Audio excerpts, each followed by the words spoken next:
Olá pessoal, Yara aqui mais uma vez. Hoje nós vamos atender a dúvida da Mary Castelo Branco. Ela tá morando nos Estados Unidos, não sei por quanto tempo, mas ela me escreveu falando a respeito da dúvida dela, que é sobre como usar o verbo to get. Ela falou, Yara, tem tantos significados e eu ouço eles falando aqui muito a respeito do verbo to get e eu não sei o que significa. E você deixou essa dúvida lá para mim no meu Facebook, então eu quero esclarecer para você. Primeiro, a gente vai entender que o verbo to get é um verbo multiuso. Você vai encontrar várias formas de uso do get e essas formas elas são distintas entre si.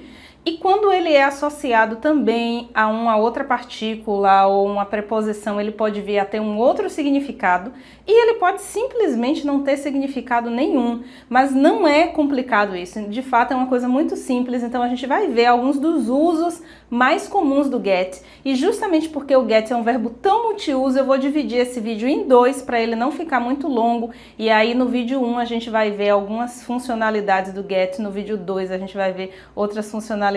Uma coisa muito importante também para a gente saber é que o passado de get é got, porque alguns dos exemplos que eu vou dar falam a respeito do passado, então você vai saber que o passado de get é got e como é que você vai fazer para usar esses exemplos. Primeiro dos possíveis significados do get é o verbo to obtain, que é o verbo obter. Então eu vou te dar dois exemplos de como você usa o get como obter e aí você balanceia em como você pode adaptar esses exemplos, que é o que eu sempre falo a respeito de fazer associações. O primeiro exemplo é I got a ticket from my brother. I got a ticket from my brother. O que isso quer dizer? Eu obtive ou eu peguei o ticket, o ingresso com o meu irmão. O segundo exemplo é I need to get some help.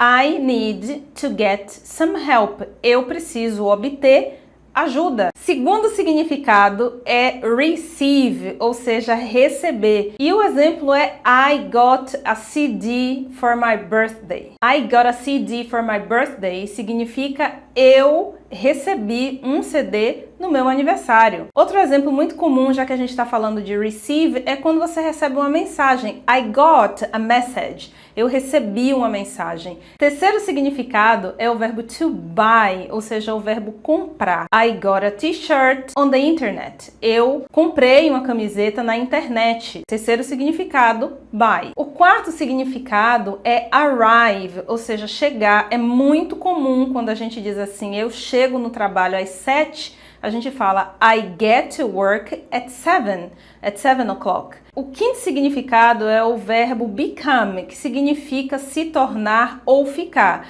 Então, se você fala it is getting dark, it's getting dark, está ficando escuro. Ou você está pegando alguma coisa fria e suas mãos estão ficando frias, você fala my hands are getting cold. Minhas mãos estão ficando frias. O sexto significado é o verbo to answer no sentido de atender. Answer the door or answer the phone. Então, no sentido de atender, você pode usar também get. Alguém te fala the phone is ringing, o telefone está tocando, você responde I will get it, I'll get it, eu vou atender. Se alguém fala someone is knocking the door, alguém está batendo na porta, I'll get it, eu vou atender a porta. Então, pessoal, esse é o vídeo a respeito do verbo to get. Eu te dei 6 formas de utilizar o get, elas são super usuais, mas ainda tem muitas outras e por isso eu decidi dividir esse vídeo em 2. Eu espero que você tenha realmente gostado, mas se te restou alguma dúvida, você deixa um comentário aqui embaixo. Não esquece de dar o seu like e de assinar o canal. See you next time. Bye bye.